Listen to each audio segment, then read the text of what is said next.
Assalamualaikum warahmatullahi wabarakatuh.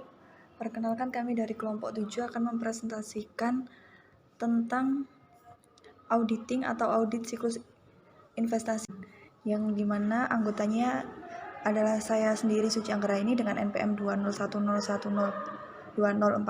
Ada saya Razalfa dengan NPM 20101020043, dan ada Rahmanisa Alzura dengan NPM 20101020081. Siklus investasi. Siklus investasi suatu entitas atau perusahaan berisi kegiatan-kegiatan yang berkaitan dengan kepemilikan surat berharga yang dikeluarkan perusahaan lain.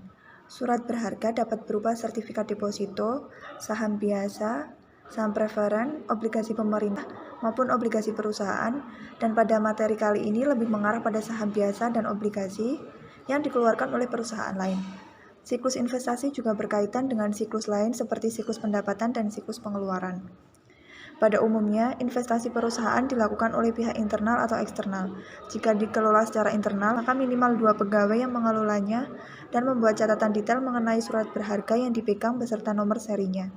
Pada saat dikelola oleh pihak eksternal, maka pihak eksternal tersebut perlu mengirimkan catatan detail tiap bulan kepada perusahaan. Semua akuisisi dan penjualan saham harus mendapat otorisasi dari Dewan Direktur dan Komite Investasi. Tujuan audit siklus investasi atau siklus pendanaan adalah untuk memperoleh bukti tentang masing-masing asersi signifikan yang berkaitan dengan transaksi dan saldo siklus investasi. Tujuan audit ditentukan berdasarkan 5 kategori asersi laporan keuangan yang ditetapkan oleh manajemen. Yang pertama ada asersi keberadaan dan keterjadian, merupakan menekankan apakah saldo investasi surat berharga dan modal saham benar-benar ada pada tanggal neraca. Yang kedua ada asersi kelengkapan, menekankan apakah seluruh transaksi dan saldo yang harusnya tercantum dalam laporan keuangan sudah benar-benar dicatat dan disajikan. Yang ketiga ada asersi hak dan kewajiban, yang mana memastikan apakah perusahaan mempunyai hak kepemilikan yang sah atas saldo modal saham dan investasi surat berharga, dan menekankan apakah semua investasi yang tercatat adalah investasi yang dimiliki klien. Yang keempat ada asersi penilaian dan pengalokasian, memastikan apakah saldo tersebut diperoleh melalui penilaian sesuai dengan prinsip akuntansi. Yang terakhir ada asersi pelaporan dan pengungkapan, yang mana menghimpun bukti mengenai apakah transaksi dan saldo yang tercatat telah tepat diklasifikasikan, dijelaskan, dan diungkapkan dalam neraca.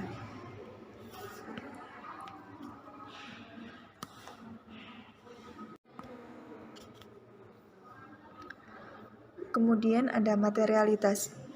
Materialitas merupakan surat berharga sebagai investasi jangka pendek. Mungkin material untuk kemampuan membayar atau solvabilitas jangka pendek, tetapi pendapatan atas investasi itu jarang signifikan dengan hasil operasi perusahaan. Dengan demikian, surat berharga yang dipegang atau dipunyai sebagai investasi jangka pendek biasanya materi bagi neraca, namun tidak bagi laporan laba rugi. Untuk surat berharga yang dipegang atau dipunyai sebagai investasi jangka panjang, bisa jadi material baik bagi neraca maupun laporan laba rugi. Risiko bawaan. Risiko salah saji pada transaksi penanaman investasi pada umumnya rendah karena transaksi ini merupakan transaksi yang jarang terjadi. Lebih dari itu, pengendalian atas transaksi ini pada umumnya efektif karena salah satu atau lebih direktur berpartisipasi dalam transaksi. Strategi audit tergantung frekuensi transaksi penanaman investasi baik jangka pendek maupun jangka panjang. Bila frekuensinya rendah, audit akan menghemat biaya bila memakai primarily substantive approaches atau pendekatan pengutamaan pengujian substantif. Apabila frekuensinya tinggi, audit akan menghemat bila melakukan pengujian pengendalian untuk menghimpun bukti yang mendukung atau lower assessed level of control risk.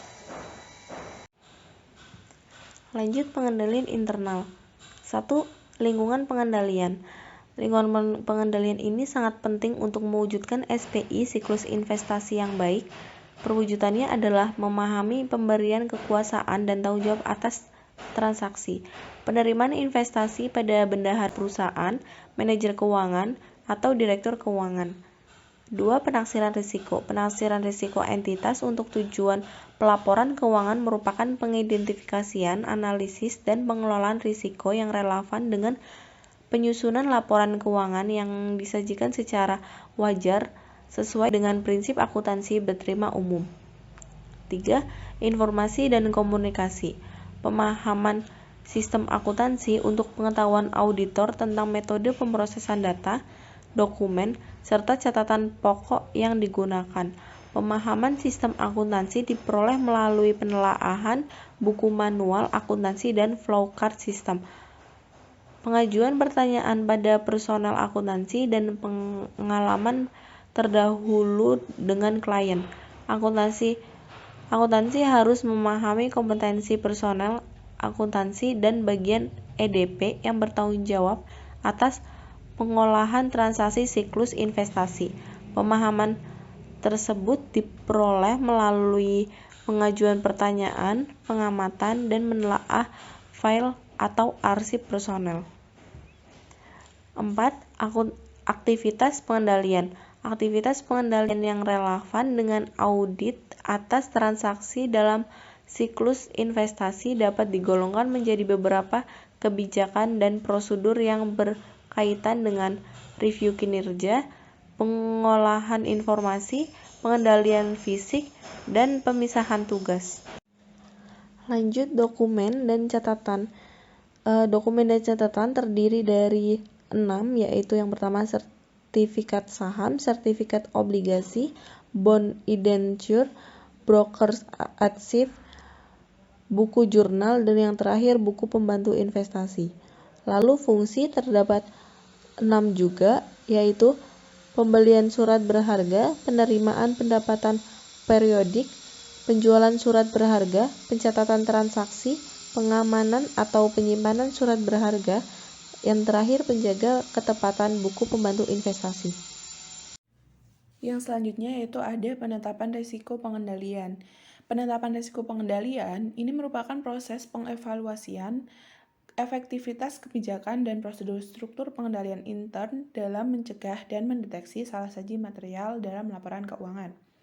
Nah, proses penentuan risiko pengendalian ini meliputi ada identifikasi salah saji potensial, kemudian pengendalian yang perlu, dan ada pengujian pengendalian yang mungkin dilakukan. Yang selanjutnya ada pengujian substantif. Untuk merancang pengujian substantif, yang pertama dilakukan yaitu menentukan tingkat risiko deteksi yang diterima untuk masing-masing asersi terkait signifikan. Nah, tinggi rendahnya risiko deteksi tergantung pada besarnya risiko audit yang ditetapkan, risiko bawaan, dan risiko pengendalian. Yang terakhir ada pertimbangan program audit. Nah, auditor ini dapat merancang program audit untuk mencapai tingkat risiko deteksi yang dapat diterima untuk masing-masing asersi. Pengujian substantif ini lebih banyak ditetapkan untuk asersi keberadaan atau keterjadian, serta penilaian dan pengevaluasian. Bila tingkat risiko deteksi dapat diterima adalah rendah untuk suatu asersi, maka lebih banyak prosedur pengujian substantif yang perlu dilakukan dan auditor perlu mengintensifkan efektivitas prosedur pengujiannya. Nah, auditor juga dapat memodifikasi penentuan waktu dan luas pengujian substantif tertentu. Sekian presentasi dari kelompok kami. Apabila ada materi yang kurang atau ada kesalahan dalam penyampaian, kami mohon maaf. Mungkin nanti dari teman-teman dan Bu Ovi bisa menambahkan. Wassalamualaikum warahmatullahi wabarakatuh.